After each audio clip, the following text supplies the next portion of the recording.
कहानी की शुरुआत प्लेन में बैठे सैम से होती है, जिसमें एक स्पेशल एबिलिटी थी। दरअसल सैम कुछ भी सुनकर उसका पास्ट और उससे जुड़ी सारी इवेंट्स को विजुअलाइज कर सकता है और उसकी इसी सूंघने की एबिलिटी से उसे स्नीफर नाम दिया गया। अब सैम अपनी सीट पर बैठा ही था कि तभी प्लेन में एक और पैसेंजर आया, जिसके हाथ पर एक प्लास्टर बंधा हुआ था। और जैसे ही वो सैम के करीब आता है तो सैम को उस पैसेंजर से कुछ अजीब सी स्मेल आने लगी। फिर उसने उसे सुनकर अपने विजन में सब जान लिया। कैसे यहाँ आने से पहले उस पैसेंजर ने सबसे पहले अपने हाथ पर बैंडेज बांधी, फिर उसने उसे प्लास्टिक की लेयर से कवर किया और उस लेयर के ऊपर एक छोटा सा डेटोनेटर रख दिया। यानी कि ये आदमी अपने प्लास्टर में बॉम्ब को छुपा कर लाया है। जिसके बाद उसने बॉम्ब के ऊपर मेटल के फ्रेम भी लगा दिए, जिससे ब्लास्ट का रेडियस और ज्यादा बढ़ जाएगा। मतलब कि वो पैसेंजर इस प्लेन को उड़ाने आया है। सैम ने अपनी सूंघने की शक्ति से उस पैसेंजर को पहचान लिया और विजन्स और ये कैलकुलेशंस उसने सिर्फ 5 सेकंड में कर डाली। सो सैम अब तुरंत एयर होस्टेस को बुलाकर सब बताता है कैसे पीछे गया वो आदमी इस प्लेन में बॉम्ब लेकर बैठा है। एयर होस्टेस भी ये सुनकर जल्दी से कैप्टन को बुलाकर लाती है, जहाँ सैम ने सेम यही बात कैप्टन को भी बताई। कैसे सीट नंबर 32C पर जो पैसेंजर बैठा है उसके हाथ वाले प्लास्टर में बॉम्ब है। वो इतना ज्यादा पावरफुल है कि पूरी एक बिल्डिंग को उड़ा सकता है। तो फिर इस प्लेन में कुछ नहीं बचने वाला। हालांकि अब कैप्टन उस पैसेंजर को देखता है, लेकिन उसे देखने में वो कोई बुरा आदमी नहीं लग रहा था। सो कैप्टन ने सैम से कहा कि प्लेन में बैठने से पहले हर पैसेंजर को कई सारे सिक्योरिटी चेक से गुजरना होता है। फिर बॉम्ब को प्लेन के अंदर तक ले आना किसी के लिए भी इतना आसान नहीं। सो वो अब सैम की बातों पर भरोसा नहीं करता। कैप्टन को लगा कि सैम कोई साइको होगा और वो सिर्फ उस अकेले के शक पर किसी पैसेंजर को परेशान नहीं कर सकता। ऊपर से बीच प्लेन में ऐसा करने से बाकी पैसेंजर्स भी पैनिक में आ जाएंगे। सो कैप्टन तो अब उल्टा सैम को ही धमकाने लगा कि अगर अब उसने आगे कुछ भी कहा या फिर अफवाहें फैलाई तो वो सिक्योरिटी बुलाकर उसे प्लेन से निकलवा देगा। अब सैम कैप्टन को समझाता है कि उसकी सूंघने की एबिलिटी आम ह्यूमन से बहुत ज्यादा है, इसी वजह से उसका नाम स्नीफर पड़ गया। सैम ने आगे बताया कि कैसे उसे उस पैसेंजर से एसीटोन की स्मेल आ रही है, जो पदार्थ बॉम्ब बनाने के लिए इस्तेमाल में लिया जाता है। तो अगर कैप्टन ने उसकी बात नहीं मानी तो इस वक्त प्लेन में मौजूद सभी 208 पैसेंजर्स मारे जाएंगे। हालांकि कैप्टन को उस पर अब भी भरोसा नहीं था। तो सैम उन्हें यकीन दिलाने के लिए अब पायलट और एयर होस्टेस को सुनकर उनके बारे में बताने लगता है कि अब से ठीक 35 मिनट पहले एयर होस्टेस और कैप्टन प्लेन के कॉकपिट में ही एक साथ लगे हुए थे, यानी कि इंटीमेट हो रहे थे, वो भी 2 बार। और उन दोनों की बॉडीज में एक दूसरे की स्मेल अभी तक बाकी है। और ये सुनकर तो कैप्टन और एयर होस्टेस को शौक लग गया, क्योंकि सैम बिल्कुल सच कह रहा था। साथ के साथ उन्हें ये भी कंफर्म हो गया कि सैम सच में ही सूंघकर कुछ भी पता कर सकता है। इसलिए कैप्टन अब जल्दी से पुलिस को कॉल करने भागता है। और इस तरह सैम ने एक और बार इस अटैक से अपने साथ साथ 208 लोगों को मरने से बचा लिया। उसकी इसी एबिलिटी से वो इस वक्त दुनिया का सबसे बड़ा इन्वेस्टिगेटर बन चुका है। वो हर एक क्राइम को सूंघकर हर एक मिस्ट्री को सुलझा लेता है। लेकिन आज तो सैम का दिन ही खराब था। जैसे ही वो अपने घर पर पहुंचा तभी उसकी एक्स वाइफ जीना उसे फोन कर एक बुरी खबर देती है। कैसे उनका बेटा एलेक्स आज स्कूल में ही नशा बेचते हुए पकड़ा गया और प्रिंसिपल उसे स्कूल से निकालने वाला है। इसलिए सैम जल्दी से अपने बेटे एलेक्स के स्कूल जाता है। यहाँ प्रिंसिपल ने बताया कि एलेक्स स्कूल के गैराज में नशे की हालत में पकड़ा गया है और टीचर्स को उसके पास से नशे की पुड़िया भी मिली हैं। सो स्कूल के रूल्स के हिसाब से उसे स्कूल से निकाल दिया जाएगा। हालांकि सैम को अपने बेटे पर पूरा भरोसा था, इसलिए वो एलेक्स से पूछने लगा कि क्या ये नशा तुम्हारा है। लेकिन एलेक्स इसका कोई जवाब नहीं देता, जिस पर प्रिंसिपल ने कहा कि ये इसी की गलती है, इसलिए ये कुछ बोल नहीं रहा। तभी ऑफिस में एलेक्स की माँ भी आ गई और वो एलेक्स के हाथ को चेक करने लगती है। वो जानना चाहती थी कि कहीं उसका बेटा नशे का कोई इंजेक्शन तो नहीं ले रहा। जिस पर उसे सैम बताता है कि जब वो इस ऑफिस में पहुंचा था तब उसे इंजेक्शन जैसी कोई स्मेल नहीं आई। मतलब कि उनका बेटा कोई इंजेक्शन नहीं ले रहा, बल्कि एलेक्स ने मेरुआना के बस कुछ पफ लिए थे, जो कि इस उम्र के बच्चे अक्सर गलती में कर लेते हैं। इसके बाद सैम उस नशे के पाउच को उठाकर सूंघने लगता है, जिससे उसे अपने बेटे के अलावा एक और स्टूडेंट की स्मेल आने लगी। यानी कि एलेक्स अकेला नहीं था। सैम अब उसी दूसरे बच्चे को ढूंढने के लिए क्लास में जाने लगा। हालांकि प्रिंसिपल ने चेतावनी भी दी कि वो बाकी बच्चों को परेशान नहीं कर सकता और और ऐसे क्लास में नहीं घुस सकता। लेकिन सैम उसकी एक नहीं सुनता। वो सीधा केमिस्ट्री लैब में घुसता है जहाँ एलेक्स की क्लास के बहुत सारे बच्चे प्रैक्टिस कर रहे थे। फिर वो एक एक कर सभी बच्चों के पास जाने लगा और उन्हें सूंघते हुए लास्ट में बैठे एक स्टूडेंट के पास जाकर रुक गया। उसे जो चाहिए था वो उसे मिल चुका था। सैम अब उस बच्चे का बैग टेबल पर पूरी तरह से खाली कर देता है, जिसमें उसके साथ अब प्रिंसिपल ने भी देखा कि इसमें तो नशे के और भी पाउचेस थे। प्रिंसिपल को पता चल गया कि असली डीलर एलेक्स नहीं बल्कि यही लड़का था। वहीं प्रिंसिपल अब ये देखकर चौंक गया कि सैम ने ये सब इतनी जल्दी कैसे सुलझा लिया, जबकि सैम अब जाते हुए प्रिंसिपल को बताता है कि ये नशे की पुड़िया असली नहीं है बल्कि लो क्वालिटी का नकली सामान है, तो इस पर तो स्कूल या फिर पुलिस कोई एक्शन भी नहीं ले सकते। और ये सुनकर सभी स्टूडेंट्स प्रिंसिपल पर हंसने लगते हैं। सैम ने आज अपनी एबिलिटी की मदद से अपने बेटे को निकाले जाने से बचा लिया। एलेक्स अकेले में उन्हें बताता भी है कि वो लड़का उसका दोस्त था, इसलिए उसने उसे बचाने के लिए उसका नाम नहीं लिया। हालांकि सैम उसे समझाता है कि जो भी गलत हो उसे गलत कहने के बीच में रिश्ते नहीं आने चाहिए, फिर भले ही चाहे वो गलत काम उनका कोई फैमिली मेंबर ही क्यों ना कर दे। अब इस घटना के कई दिनों के बाद पुलिस अब सैम को एक नए केस के लिए बुलाती है। यहाँ एक पुलिस ऑफिसर विक्टर अक्सर अनसुलझे क्राइम्स में अपनी मदद के लिए सैम को बुला लेता है। अब उसने सैम को आज के केस के बारे में बताया, कैसे एक मिलिट्री हॉस्पिटल में किसी ने एक ही रात में 4 सोल्जर्स को गोली मार दी है और अब कातिल का कहीं कोई सुराग नहीं, तो वे उसे ढूंढेंगे कैसे। सो सैम अब सबसे पहले मेडिकल स्टाफ की जांच करता है। उसने उस डॉक्टर की स्मेल सूंघी जो ड्यूटी पर था। सैम को पता चला कि उसने तो अभी एक ऐसे पेशेंट का ऑपरेशन किया था जिसकी किडनी खराब थी। फिर सैम ने यहाँ की नर्स को सूंघा और बताया कि ये भी ड्यूटी पर थी। वो कल की पूरी ही रात टेबल पर सोई हुई थी, यानी कि सैम के अनुसार ये दोनों कातिल नहीं हो सकते।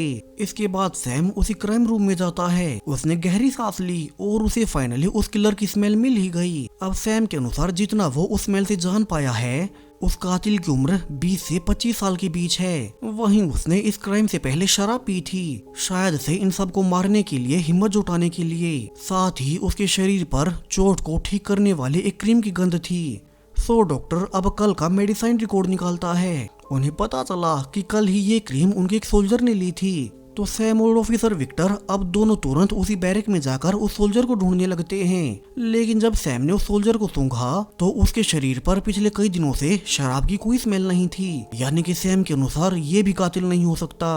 वहीं वो सोल्जर उदास होकर पुलिस और सैम को रिवील करता है कि उनकी फैसिलिटी का यहाँ का हेड इंस्ट्रक्टर बहुत ही गुस्सैल और जालिम है। वो और उसके साथ ही जो भी यहाँ भर्ती हुए हैं और दूसरे शहरों से आए हैं, उन्हें इस फैसिलिटी का हेड अक्सर बिना वजह के ही मारता रहता है। सो सैम और विक्टर अब दोनों हेड इंस्ट्रक्टर जेसन के पास गए। हालांकि जेसन अब ये मानने से ही इनकार कर देता है कि यहाँ कोई बुलिंग भी होती है। तभी अंदर से जेसन की पत्नी शॉपिंग के लिए कुछ पैसे लेने आ गई और जेसन अपनी बीवी से बहुत प्यार से बात कर पैसे दे देता है, जिसे ऑफिसर विक्टर को लगा कि जेसन तो बहुत ही अच्छा आदमी है। बाहर सोल्जर्स अब भी नॉर्मल तरीके से ट्रेनिंग कर रहे थे, उनमें से भी किसी ने बुलिंग की कोई बात नहीं की। सो कुछ देर बाद पुलिस ऑफिसर विक्टर सैम को इनिशियल रिपोर्ट दिखाता है। उसने बताना शुरू किया कि कैसे कल रात जब बैरक की लाइट्स बंद कर दी गई थी तो 2 सोल्जर्स किचन में छुपकर शराब पीने लगे, क्योंकि ऐसा करना फैसिलिटी में अलाउड नहीं है। फिर कुछ देर बाद उनमें से एक सोल्जर वेयरहाउस में छुपाई हुई दूसरी बोतल लेने चला गया।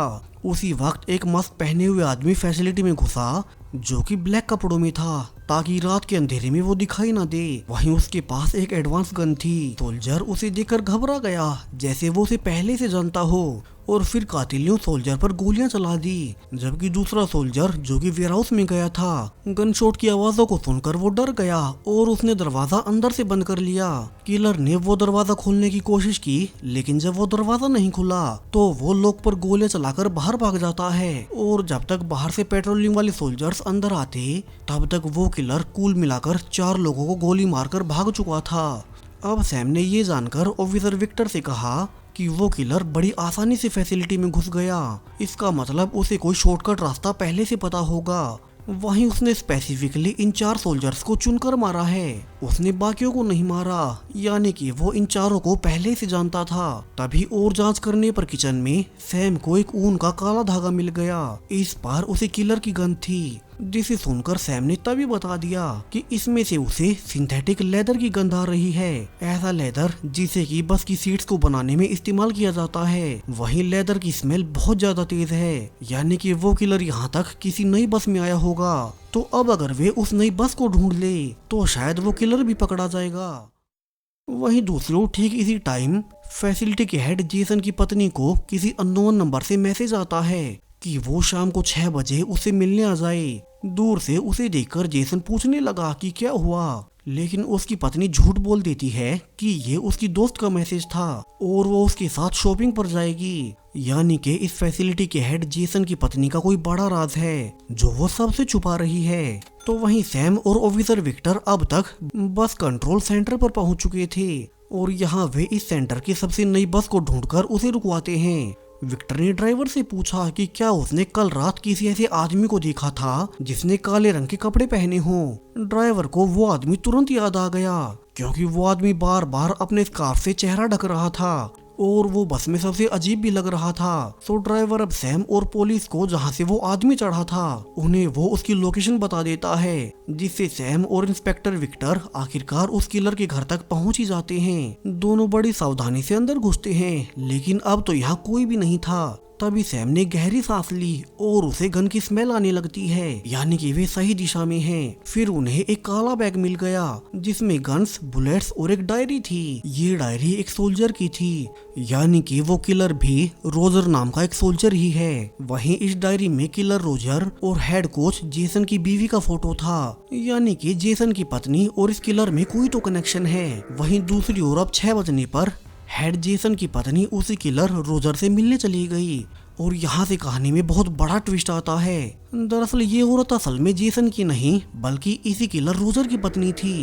रोजर तो कभी पहले उसी फैसिलिटी में ट्रेनिंग करने गया था। वहीं पर हेड जेसन को उसकी खूबसूरत पत्नी पसंद आ गई और उसने जबरदस्ती उसे उसकी बीवी को छीन लिया। फिर उसने अपने बाकी सोल्जर्स को बोलकर रोजर का चेहरा भी बिगाड़ दिया। लेकिन जब वे उसे जान से मारने ले गए थे तब रोजर किसी तरह से जान बचाकर भाग गया, जबकि उसकी पत्नी को लगा कि वो मर चुका होगा। इसलिए अब रोजर को अपना बदला लेकर अपनी पत्नी को वापस पाना था। इसलिए उसने कल की रात फैसिलिटी में घुसकर उन्हीं 4 सोल्जर्स को मार डाला जिन्होंने पहले उसका चेहरा बिगाड़ा था, लेकिन वो वहाँ के हेड जेसन को नहीं मार सका।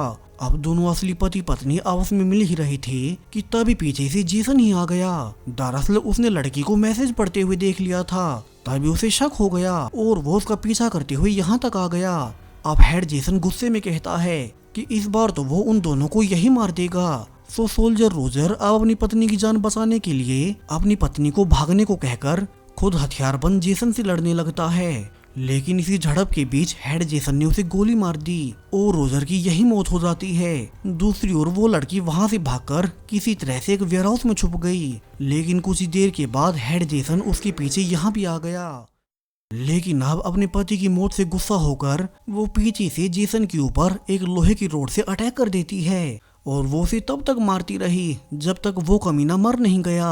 अब तक यहाँ विक्टर और सैम भी आ चुके थे, लेकिन सैम ने चूंकि सब पता लगा लिया कि फैसिलिटी का हेड जेसन बहुत कमीना था, इसलिए अब वो जानबूझकर उस औरत पर से जेसन को मारने का इल्जाम उसके मरे हुए पति पर लगा देता है। यानी कि सैम ने इस बार सारी सच्चाई का पता होते हुए इस औरत को बचाने का फैसला किया, क्योंकि ये औरत पहले ही अपनी लाइफ में बहुत सी मुसीबतें झेल चुकी है। अब इस केस के कुछ ही हफ्तों बाद सैम को एक दूसरे मर्डर केस की जांच के लिए बुलाया जाता है। क्राइम सीन पर उसे बताया गया कि विक्टिम एक बहुत बड़ी कंपनी का मालिक था और आज सुबह वो अकेले अपने घर पर मरा हुआ पाया गया, उसे जहर दिया गया था। वहीं अजीब बात ये थी कि जिसने भी उसे जहर दिया था उसने यहाँ अपने हाथों के निशान तक नहीं छोड़े। सैम अब यहाँ पहुँचने के बाद सबसे पहले बाहर खड़े एक पुलिस ऑफिसर की स्मेल लेता है और उसे बताता है कि उसकी उम्र 25 से 26 साल है, जो बहुत ज्यादा नशा करता रहता है। अब अपने बारे में ये सुनकर पुलिस ऑफिसर चौंक गया तो सैम उसे बताता है कि उसे पहले जानबूझकर लोगों को अपनी सूंघने की एबिलिटी के बारे में बताना पड़ता है ताकि कहीं वे सब उसे ही पागल न समझ लें। अब यहाँ से विक्टर ने सैम को बताया कि पुलिस को अब तक भी इस मर्डर केस में कुछ भी हाथ नहीं लगा है, सो उसे ही कुछ करना होगा। सैम अब इस घर के लिविंग रूम में गया और वहाँ की स्मेल लेने लगा। तभी वहाँ फैली स्मेल अपने आप उसकी आंखों के सामने एक आकार बनाने लगती है, जिसे कि सेंट विजुअलाइजेशन भी कहा जाता है। इससे सैम ने तभी पता कर लिया कि ये तो एक क्लियर कट मर्डर केस है, क्योंकि मरने से पहले विक्टिम ने जो कॉफी पी थी उसमें केमिकल था और उसके ओवरडोज से विक्टिम की तुरंत जान चली गई। इसके बाद सैम को अब इस घर के सोफे से सिगरेट की स्मेल आती है और सैम के अनुसार चूंकि विक्टिम को हार्ट की बीमारी थी, इसलिए वो खुद तो सिगरेट पी नहीं सकता। मतलब कि यहाँ उस वक्त विक्टिम के अलावा और कोई भी मौजूद था और हो ना हो वही किलर है। सैम अब स्मेल से ये भी बता देता है कि किलर एक आदमी है जिसकी उम्र 45 से 50 के बीच की होगी, लेकिन किलर स्मोकिंग छोड़ने वाला था क्योंकि उसे सिगरेट के साथ साथ निकोटिन पाउच की भी स्मेल आ रही है और निकोटिन पाउच सिगरेट छोड़ने के लिए इस्तेमाल किए जाते हैं। सैम ने आगे कहा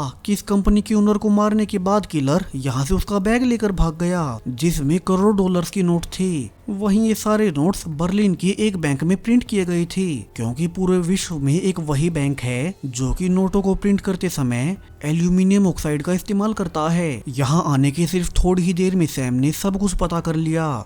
सो सैम अब पुलिस को बताता है कि जिस किसी ने भी पैसों के लिए इस आदमी को मारा है, उन्हें उस किलर की किसी स्मोकिंग छोड़ने वाले सेंटर में तलाश करनी चाहिए। इसके बाद अब जब वो आज की इन्वेस्टिगेशन को खत्म कर अपने घर के लिए निकल ही रहा था कि तभी उसके ऊपर एक कैट कूद गई और सैम को बिल्लियों से एलर्जी थी, सो उसे तुरंत ही एलर्जेटिक अटैक आने लगते हैं। फिर वो घर जाकर जल्दी से एलर्जी की दवाइयां खाने लगा। तभी विक्टर उसे केस के बारे में फोन कर बताता है कि उसने पता किया कि उनके शहर में लगभग 500 से भी ज्यादा सिगरेट छोड़ने वाले सेंटर्स बने हैं और इस क्लू से तो वे किलर को कभी नहीं ढूंढ पाएंगे। और ऐसा भी हो सकता है कि पुलिस जितना भी देर कर रही है उतनी देर में वो किलर उन सारे पैसों के साथ कहीं देश छोड़कर ना भाग जाए। लेकिन सैम को तो अब एलर्जी हो चुकी थी, जिस एलर्जी से अब उसकी सूंघने की एबिलिटी पूरी तरह से काम नहीं कर सकेगी, इसलिए वो कम से कम आने वाले 3 दिन तक घर से बाहर नहीं निकल सकता। सो उसने विक्टर से कहा कि उसे आगे की इन्वेस्टिगेशन खुद ही करनी पड़ेगी। विक्टर अब अकेले सबसे पहले उस मारे गए आदमी की कंपनी में जाता है जहां का वो मालिक था। फिर उसने इस कंपनी के डायरेक्टर को बुलाया क्योंकि सैम ने बताया था कि ये पूरा क्राइम पैसों के लिए हुआ है और उसे पता चला कि कंपनी के डायरेक्टर ने कुछ महीनों पहले ही कंपनी के ओनर से लड़ाई की थी। तो विक्टर को शक है कि अपनी कंपनी के ओनर को कहीं इसी डायरेक्टर ने न मरवा दिया हो, लेकिन अब उसे जांच के दौरान पता चला कि कल रात ये डायरेक्टर एक बार में लड़कियों के साथ मजे कर रहा था। वहीं उसके कॉल रिकॉर्ड भी साफ हैं, यानी कि वो खूनी नहीं है। इसके बाद विक्टर के पास और कोई सुराग नहीं था। उसे अब समझ नहीं आता कि वो बिना सैम की मदद के इस केस को सोल्व कैसे करे। इसलिए विक्टर अब खुद ही अगले दिन सैम को हॉस्पिटल लेकर चला गया ताकि सैम जल्द से जल्द ठीक हो सके और उसकी केस में मदद कर सके। हालांकि सैम को डॉक्टर के पास जाना पसंद नहीं था क्योंकि अक्सर डॉक्टर्स उसे ऐसी दवाइयां दे देते हैं जिससे उसकी सूंघने की एबिलिटी प्रभावित होती है, इसलिए वो अक्सर एलर्जी होने पर घर ही रहा करता था। फिर भी इस बार विक्टर सैम को एक फीमेल डॉक्टर जेनी के पास लेकर गया जो बाकी डॉक्टर से अलग थी। डॉक्टर जेनी अब सबसे पहले फ्लैशलाइट से उसकी नाक के अंदर चेक करती है और उसने तुरंत बता दिया कि सैम अक्सर अपनी नाक पर क्लिप लगाता है, उसे बिल्लियों से एलर्जी है और उसके नाक की इंद्रियां एक आम इंसान से बहुत ज्यादा सेंसिटिव और तेज है, इसलिए इस एलर्जी का उसकी नाक पर और ज्यादा असर होता है। अब सैम भी डॉक्टर जेनी से मिलकर चौंक गया क्योंकि वो भी उसी की तरह इंटेलिजेंट और लॉजिकल थी। सैम अब उन्हें भी सुनकर उनकी डिटेल्स बताने लगता है ताकि वो डॉक्टर को अपनी एबिलिटी समझा सके। सैम ने डॉक्टर के बारे में बताया कि वो भी 35 साल की हैं और अकेली रहती हैं, ना उनका कोई पति है, ना कोई पार्टनर है और ना ही कोई बच्चा ही है। इसके बाद सैम ने बताया कि डॉक्टर को अक्सर पूल में स्विमिंग करना पसंद है क्योंकि उनके शरीर से क्लोरीन की स्मेल बहुत ज्यादा आ रही है। इसके अलावा आखिर में उन्हें सिर्फ स्ट्रॉन्ग कॉफी पीना ही पसंद है, यानी कि एलर्जी होने के बावजूद सैम अब भी काफी शार्प है, जिसे सुनकर अब डॉक्टर जेनी भी हैरान रह गई। फिर वो सैम की एबिलिटी और उसके बारे में सब जानकर कुछ दवाइयां लिख देती है जो सैम के लिए सही रहेंगी। आज पहली मुलाकात में ही सैम और जेनी एक दूसरे की ओर अट्रैक्ट हो रही थी। वैसे भी सैम के डिवोर्स के बाद वो अकेला ही है, हालांकि अभी के लिए दोनों में से कोई भी कुछ नहीं कहता। सैम अब दवाइयां लेकर जब घर के लिए निकल ही रहा था कि तभी उसके पास ऑफिसर विक्टर का फोन आ गया और वो उसे एक शॉकिंग न्यूज देता है। उसने बताया कि जिस कंपनी के ओनर की पहले उसके घर पर मौत हुई थी, अब उसी कंपनी के डायरेक्टर को भी किसी ने गोली मार दी है और इस डायरेक्टर से विक्टर कल ही मिला था। सो सैम तुरंत अब क्राइम सीन पर पहुंचता है और यहाँ उसने स्मेल कर तुरंत बता दिया कि इस बॉडी के पास भी सेम उसी किलर की स्मेल है जिसने पहले वाले ओनर को मारा था। हालांकि इस बार उसने मारने के लिए गन का इस्तेमाल किया है। वहीं अजीब बात कि इस डायरेक्टर के हाथ में वही पैसों वाला बैग था जो सेम पैसे किलर ने उस कंपनी ओनर के घर से चुराए थे। और यहाँ से सैम अब सब समझ गया। उसने बताया कि कैसे उसके अनुसार ये डायरेक्टर और वो किलर दोनों साथ मिलकर काम किया करते थे। डायरेक्टर ने इस किलर को पैसे देकर पहले अपनी कंपनी के ओनर को मरवाया, लेकिन बाद में आज जब वो किलर से पैसे लेने आया तो पैसों के लालच में किलर का मन पलट गया और वो डायरेक्टर को ही गोली मारकर भाग गया। हालांकि अब सैम की ये थ्योरी सुनकर फोरेंसिक डिपार्टमेंट का एक डिटेक्टिव हंसने लगता है। उसने कहा कि उसका ऐसे ही केस सोल्व करने का 20 साल का एक्सपीरियंस है। तो सैम अब ये सब सिर्फ सुनकर ही कैसे बता सकता है और उसे वो साइको लग रहा था। हालांकि अभी उसे सैम की एबिलिटी का नहीं पता, जबकि सैम अब फिर से किलर की नई स्मेल से पता कर लेता है कि आज वो पास के किसी सेंटर से पेंट बॉल वाला गेम खेल कर आया था।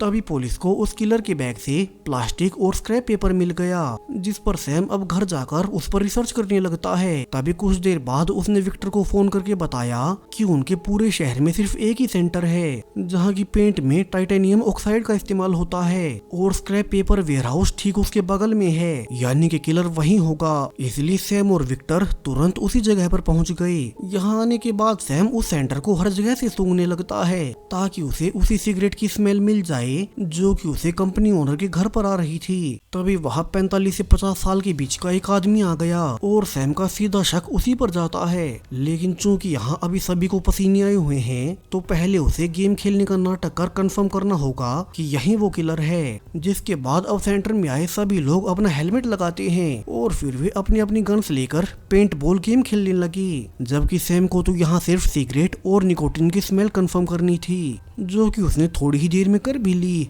यानी कि वही किलर है। लेकिन जब वो खड़ा होकर ऑफिसर विक्टर को उस किलर के बारे में बता ही रहा था तभी किसी ने सैम को पेंट बॉल से शूट कर दिया। वहीं किलर ने भी सुन लिया कि सैम और पुलिस उसे ढूंढते हुए यहाँ आ चुके हैं, तो वो बचकर भागने लगा। लेकिन ऑफिसर विक्टर उसे जाने नहीं देता और वो उसका पीछा कर आखिरकार उसे अरेस्ट कर ही लेता है, यानी कि सैम की मदद से पुलिस ने आखिरकार एक और केस सॉल्व कर लिया। लेकिन जैसे ही सैम इस केस से फ्री हुआ कि अचानक उसकी एक्स वाइफ बताती है कि कैसे उनके बेटे एलेक्स को पुलिस ने एक डीलर के मर्डर के इल्जाम में अरेस्ट कर लिया है, जिसे सुनकर सैम और विक्टर अब जल्दी से पुलिस स्टेशन जाते हैं। यहाँ उन्हें पुलिस चीफ ने रिवील किया कि एलेक्स ने एक नशे के डीलर को जान से मार दिया है और जब पुलिस वहाँ पहुंची तो एलेक्स बॉडी के पास ही खड़ा था, उसके हाथ में गन थी। हालांकि सैम अब ये मानने को तैयार नहीं होता कि उसका बेटा किसी को मार भी सकता है। उसने तो कुछ दिन पहले अपने दोस्त को बचाने के लिए स्कूल में उसकी जगह वो खुद फंस गया था।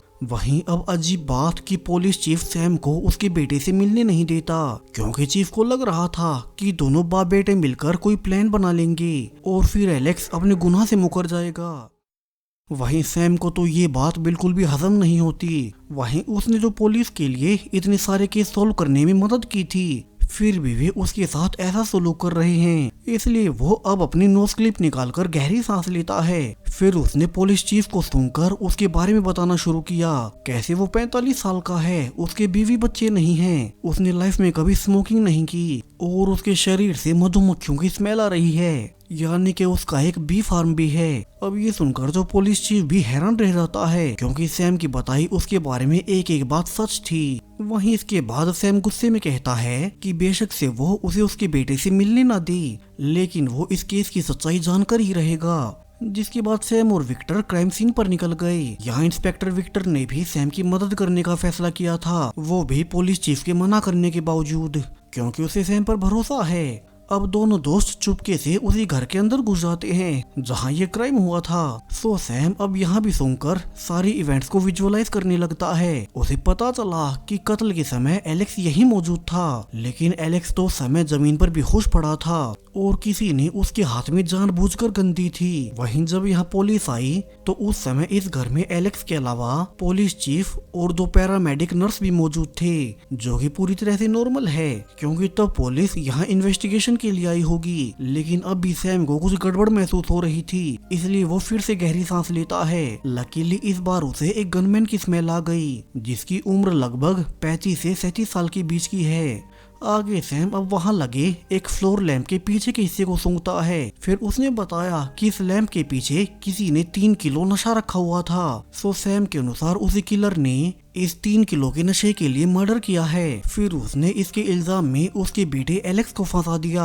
सो दोनों को उसे ही ढूंढना होगा और फिर वे बाहर निकल गए। वहीं दूसरी ओर पुलिस चीफ को एक पड़ोसी से पता चल गया कि इंस्पेक्टर विक्टर सैम को अपने साथ उसी क्राइम लोकेशन पर बिना इजाजत के ले गया था। तो पुलिस चीफ अब तुरंत विक्टर के सुपरवाइजर को कॉल कर ऑर्डर देता है कि वो इंस्पेक्टर विक्टर को कुछ दिन के लिए सस्पेंड कर दे, ताकि वो उनकी जांच में टांग न अड़ाए। इस खबर से तो सैम और उसकी एक्स वाइफ दोनों ही परेशान हो गए, क्योंकि पुलिस अजीब कारणों से उन्हें कुछ भी नहीं करने दे रही। लेकिन ऐसा क्यों, ये बहुत बड़ा राज है जो कहानी में आगे खुलेगा। तभी कुछ देर बाद सैम के घर एक आदमी उससे मिलने आता है। उसने रिवील किया कि वो जेल में उसी के बेटे एलेक्स के साथ था और वो उस असली किलर के बारे में जानता है, यानी कि वो उसके बेटे को बचा सकता है। लेकिन वो उस किलर का नाम बताने के बदले में उसे पूरे 10 लाख रुपए चाहिए। सैम अब कंफर्म करने के लिए इसी आदमी की स्मेल लेता है और उसे अपने बेटे एलेक्स की स्मेल आ गई, यानी कि वो सच में ही जेल में उसके बेटे एलेक्स के साथ था। तो सैम तुरंत उसके लिए पैसे लेने चला गया।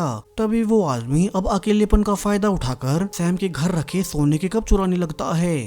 जबकि सैम अब पैसे लेकर बाहर आकर उस आदमी को 10 के बदले सिर्फ 9 लाख रुपए देता है। फिर सैम ने कहा कि उसने जो एक सोने का कप चुराया है उसकी कीमत 1 लाख रुपए है और वो सुनकर उसकी चोरी के बारे में सब बता सकता है। लेकिन तभी वो आदमी अब सैम की नाक पर जोर से अपना सिर मारता है और वो फिर से वो कप उठाकर बिना कुछ बताए बाहर भाग गया।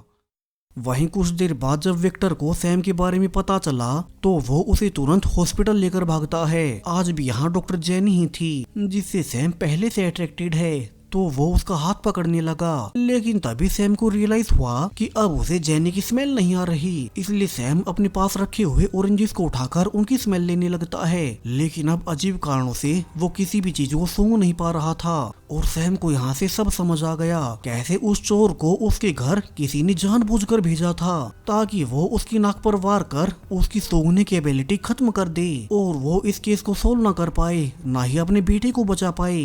यानी कि ये पूरा केस उसकी सोच से भी कहीं ज्यादा पेचीदा है। तो वहीं ऑफिसर विक्टर उस चोर को एड्रेस निकालकर उसे पूछने चाहता है कि उसे सैम के घर किसने भेजा था। लेकिन जैसे ही विक्टर उस चोर के घर पहुंचा तो वो ये देखकर हैरान रह जाता है कि उस चोर को तो किसी ने पहले ही मार दिया था और इसी के साथ एलेक्स को बचाने की आखिरी उम्मीद भी खत्म हो गई। विक्टर उस चोर के मरने के बाद सैम को बताता है, जिसे सैम समझ गया कि उस चोर से उसकी नाक तुड़वाकर इस केस के असली मास्टरमाइंड किलर ने उसे ही मरवा दिया और उसने सारे सबूत खत्म कर दिए।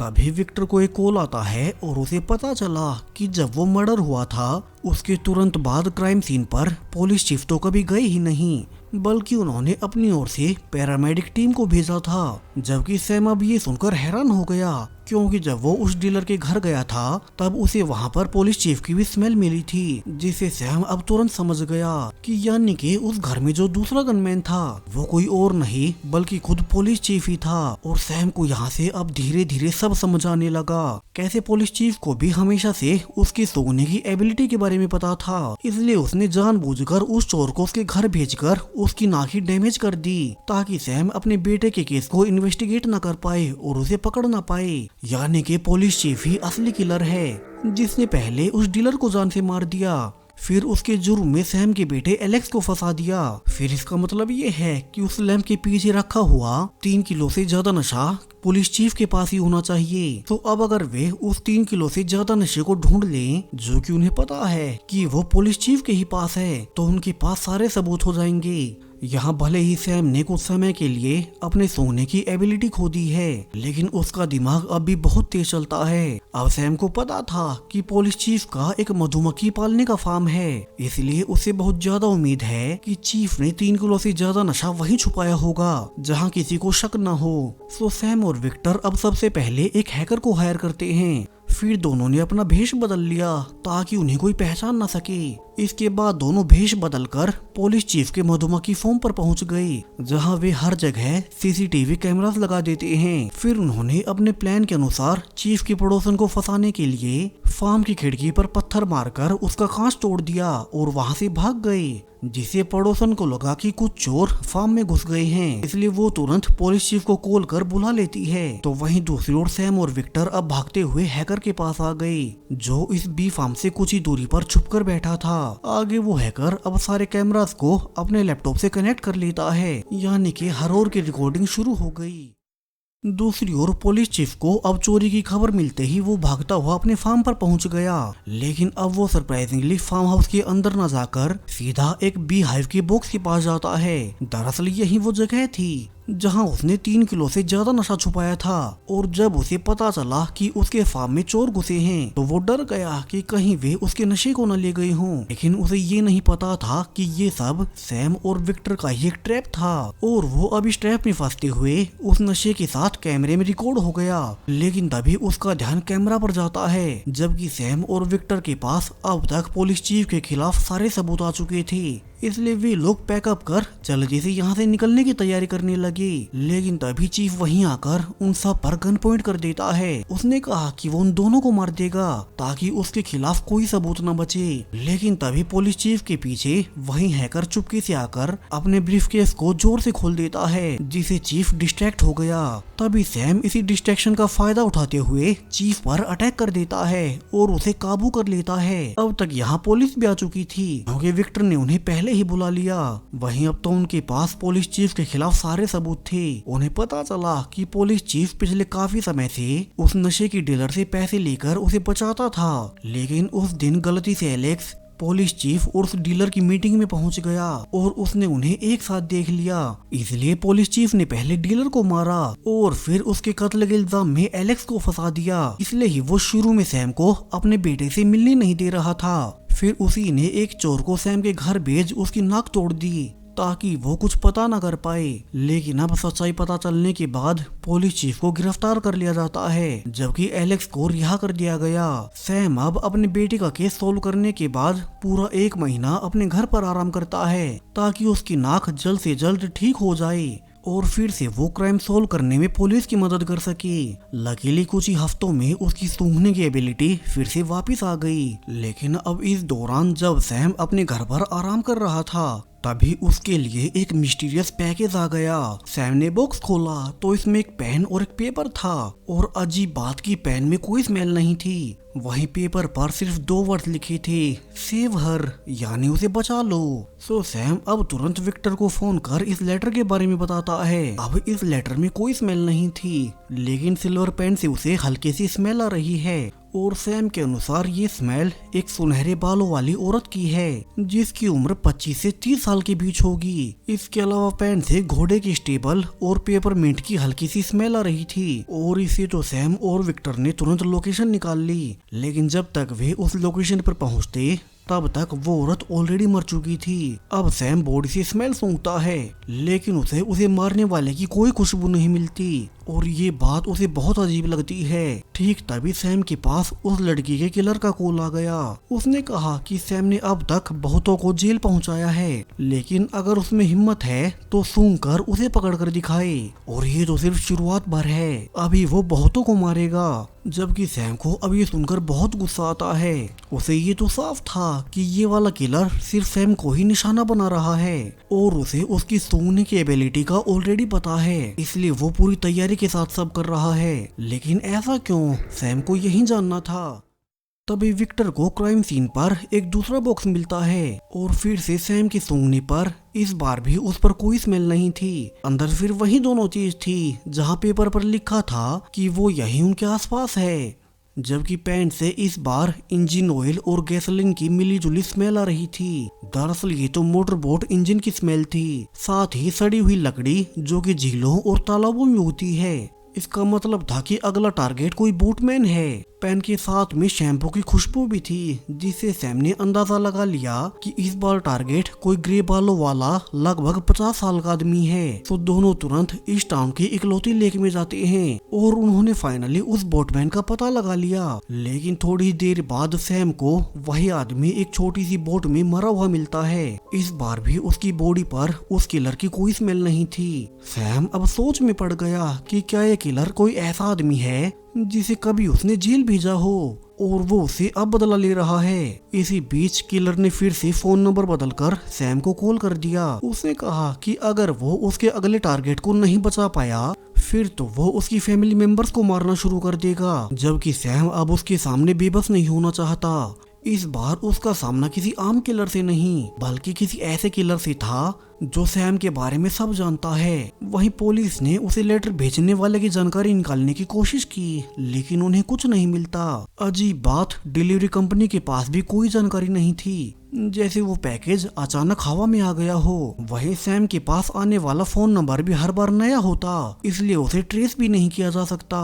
तभी कुछ समय बाद फाइनली तीसरा पैकेज भी आ गया। फिर से पेपर पर अब भी कोई स्मेल नहीं थी, लेकिन पेन से इस बार 30 से 35 साल के बीच एक औरत की स्मेल आ रही थी। साथ में स्मेल ऐसे पदार्थ की भी थी जो कि नए जूते बनाने में इस्तेमाल किया जाता है, जिससे सैम ने अंदाजा लगा लिया कि इस किलर का अगला टारगेट शॉपिंग मॉल में होगा। लकीली पुलिस ने तुरंत वो लोकेशन ढूंढ निकाली और सैम को वहां ले गई। तभी वे सीधा एक रेंट काउंटर पर पहुंचते हैं, जहाँ की एक ब्लोंड वुमेन काम कर रही थी। तो सैम को लगा कि शायद से यही उस किलर की अगली टारगेट है। उम्र और जेंडर सब कुछ इसी से मैच हो रहा था। सो विक्टर अपने आदमियों को उस औरत पर नजर रखने को कहता है ताकि वे इस बार किलर को पकड़ सकें। लेकिन तभी सैम के पास किलर का फोन आता है। वो पूछता है कि पिज्जा कैसा है, जिससे सैम को तुरंत समझ आ गया कि उसने इस बार भी गलती कर दी। तभी मॉल में किसी के चिल्लाने की आवाज आई और उन्होंने देखा कि एक वर्कर बंधा हुआ था, जिसकी यूनिफॉर्म किलर ने छीन कर पहन ली और वो ऊपर एक ब्यूटी सैलून की ओर गया। तभी सैम को स्ट्राइक हुआ कि वो पदार्थ सिर्फ जूतों में नहीं बल्कि ब्यूटी प्रोडक्ट्स में भी इस्तेमाल होता है। वहीं ब्यूटी सैलून में भी एक औरत ही काम करती है, यानी कि किलर उसे जानबूझकर भटका रहा था। वो बहुत इंटेलिजेंट है। और जब तक सैम पुलिस के साथ उस शॉप में पहुंचता तब तक उनकी तीसरी टारगेट भी मारी जा चुकी थी। यहाँ बॉडी के पास पेपर पर लिखा था कि सैम उसे भी नहीं बचा पाया और अब उसका अगला टारगेट सैम का कोई जानने पहचानने वाला होगा, जिसे सैम तो गुस्से में अब पेपर फाड़कर जोर से चिल्लाने लगता है क्योंकि वो कुछ भी नहीं कर पा रहा था। वहीं अब 3 विक्टिम्स की मौत देखकर सैम ने तय कर लिया कि अब वो डिटेक्टिव वाला काम छोड़ देगा। इस किलर ने इंटेलिजेंस के मामले में उसे हरा ही दिया है। फिर भी सैम एक आखिरी कोशिश करने का सोचता है। इस पूरी रात उसने रिसर्च की और आखिर में फाइनली वो समझ ही जाता है कि अब तक उसे किलर की स्मेल क्यों नहीं आ रही थी। दरअसल वो अपने ऊपर एक केमिकल का इस्तेमाल कर रहा था जिससे उसकी स्मेल नहीं छूटती। सो सैम अब उस केमिकल का सोल्यूशन निकालने लगता है। तभी अब तक चौथा बॉक्स भी इस बार पुलिस स्टेशन पर पहुंच गया। हालांकि इस बार सैम ट्रिक ढूंढ चुका था, तो वो अपने बनाए नए केमिकल का इस्तेमाल करता है, जिससे अब उसे पेपर से फाइनली जिंक की स्मेल आने लगी। दरअसल ये वही डिओड्रेंट था जो किलर लेटर से अपनी स्मेल मिटाने के लिए इस्तेमाल करता था। जबकि पेन से इस बार एक 8 से 9 साल की लड़की की स्मेल आ रही थी जो कि डांस सीखती है। पेन में लकड़ी की भी स्मेल थी। सो सैम ने अंदाजा लगाया कि स्कूल के पास कोई लकड़ी की दुकान है और पुलिस फाइनली एक आर्ट स्कूल की लोकेशन ढूंढ निकालती है। लेकिन तभी सैम को मॉल वाली बात याद आ गई। पहले भी उसे किलर ने भटका दिया था, कहीं किलर इस बार भी उसके साथ ऐसा तो नहीं कर रहा। तो वो अब फिर से अपना नया केमिकल इस्तेमाल करता है और उसने महसूस किया कि लकड़ी की स्मेल नकली थी, यानी कि उस लड़की का स्कूल ये नहीं बल्कि टाउन के अंदर वाला एक दूसरा स्कूल है। किलर ने वो लकड़ी की स्मेल जानबूझकर डाली थी ताकि सैम फिर से उल्टा सोचे। लेकिन इस बार सैम उसकी चाल पकड़ गया और वो पुलिस के साथ जल्दी से उस दूसरे स्कूल पहुंचकर इस बार उस लड़की को समय रहते बचा लेता है। फिर इस बार किलर का कोई कॉल भी नहीं आया क्योंकि वो हार चुका था। सैम अब फिर से पेपर को सूंघता है जिससे धीरे धीरे स्मेल फैलने लगी और सैम को समझ में आने लगा कि किलर कोई और नहीं बल्कि वही सबसे पहले वाला डिलीवरी मैन था। यानी कि उस दिन जो उसे पार्सल देने आया था सब कुछ वही कर रहा है। सो सैम के कहने पर अब विक्टर तुरंत उसका एड्रेस ट्रेस कर उसके पते पर पहुंचते हैं, लेकिन किलर तो वहां से ऑलरेडी भाग चुका था। यहाँ सामने दीवार पर सैम के पोस्टर लगे थे जिसकी आंखों और नाक में छेद किए गए हैं। मतलब साफ था कि किलर सैम से नफरत करता है। तभी किलर ने कॉल किया और उसके बताने पर सैम को 5वां पेन मिलता है और जब सैम ने अब उस पेन को सूंघा तो वो शॉक रह गया क्योंकि ये स्मेल किसी और की नहीं बल्कि डॉक्टर जैनी की थी। वहीं जैनी जो कि पिछले कुछ समय से सैम के करीब आ रही है और सैम को भी वो अच्छी लगती थी। तो सैम तो अब गुस्से में भर गया। उसने किलर से कहा कि अगर उसने जैनी को छुआ भी तो वो उसे छोड़ने नहीं वाला, लेकिन किलर डरने वाला नहीं था। उसने कहा पड़ोस में ही रहते हैं हम, कूदे भर का जोर लगा लो और बिगाड़ लो जो बिगाड़ सकते हो। तभी उसने सैम को अपनी बताई एक लोकेशन पर बुलाया और अगर सैम वहां अकेला नहीं आया तो वो होस्टेज जैनी को मार देगा। विक्टर अब तुरंत उस लोकेशन के चारों ओर पुलिस लगा देता है। फिर उसने सैम को ब्लूटूथ हेडसेट और बुलेट प्रूफ वेस्ट पहनाकर भेजा। अब सैम उस बिल्डिंग में जाकर देखता है कि किलर ने जैनी को कुर्सी पर बांध रखा था। तभी किलर खुद भी अंदर आ गया, हालांकि वो अभी स्नाइपर के निशाने पर नहीं आ रहा। सो इंस्पेक्टर विक्टर ने हेडफोन पर सैम से कहा कि वो 2 कदम पीछे हट जाए, लेकिन ऐसा करने से किलर समझ गया और वो ब्लाइंड स्पॉट में फिर से छुप गया। उसने कहा कि सैम बहुत होशियार है लेकिन उससे ज्यादा नहीं। फिर उसने रिवील किया कि उसने अब तक भी जितने भी लोगों को मारा है वे सब के सब दुनिया पर बोझ थे। जैसे वो बच्ची जिसे सैम ने कल बचाया था, उसे एक घातक बीमारी है और वो ज्यादा दिन तक वैसे भी नहीं जी पाएगी। उल्टा वो सरकार के पैसे और दवाइयां वेस्ट करवा रही है। वहीं उसके बाकी पहले वाले 3 विक्टिम्स भी टैक्स चोर या फिर नशे के आदी थे और उसके अनुसार वो दुनिया से ऐसे लोगों को मारकर दुनिया को कचरे से साफ कर रहा है। उसने कहा कि जब उसे सैम के बारे में पता चला कि वो कुछ भी सुनकर हर केस को सोल्व कर लेता है, तभी से उसके मन में सैम को हराने का जुनून सवार हो गया। लेकिन पिछली बार सैम ने आखिरकार उसकी चाल पकड़ ही ली और सैम अब उसे सुनकर उसके बारे में बताने लगता है कैसे ये किलर पिछले 10 साल से बिल्कुल अकेला रहता है। उससे कभी किसी ने प्यार नहीं किया, ना ही वो कोई काम ही करता है, जिसे अकेलेपन की वजह से उसकी मानसिक हालत खराब हो गई। यानी कि असली कचरा तो वो खुद है। और अपने बारे में ये सब सुनकर किलर अब गुस्से में आ गया। वहीं वो अभी भी स्नाइपर रेंज के बाहर था। तभी शूटर ने देखा कि उसके हाथ में एक बॉम्ब डेटोनेटर है और किलर वो डेटोनेटर अब सैम को दे देता है। उसने धमकी दी कि अगर वो इसे लेकर जैनी से दूर गया तो फिर बॉम्ब फट जाएगा और किलर खुद वहां से निकलने लगा। तभी सैम ने दिमाग लगाते हुए महसूस कर लिया कि डेटोनेटर में बिजली की स्मेल ही नहीं है, मतलब कि ये बॉम्ब नकली था। उसे समझ आ गया कि ये किलर उसे धोखा देकर भागा है और वो तुरंत किलर के पीछे भाग गया। कुछ देर बाद वहाँ विक्टर भी पहुँचता है, लेकिन अब तक सब खत्म हो चुका था। सैम ने फाइनली इस किलर को भी पकड़ लिया और वो उसे मारे जा रहा था क्योंकि उसने अपनी सनक में इतने लोगों की जान ले ली। आखिर में सैम डॉक्टर जैनी के पास जाता है। उसने आखिरकार डॉक्टर जैनी की जान बचा ही ली और दोनों अब हमेशा के लिए एक हो जाते हैं। और इसी हैप्पी एंडिंग के साथ ये पूरी सीरीज यहीं पर खत्म हो गई। सो आपको इस सीरीज में सबसे इंटरेस्टिंग केस कौन सा लगा जो सैम ने सोल्व किए हैं, कमेंट्स में जरूर बताएं। साथ में स्क्रीन पर दिखाई दे रही वीडियो पर भी इसी तरह की एक और सीरीज है जिसमें एक आदमी अपनी स्पेशल एबिलिटी से कई तरह के केसेस को सोल्व करता है। सो आप तब तक ये वीडियो देख सकते हैं। Thank you.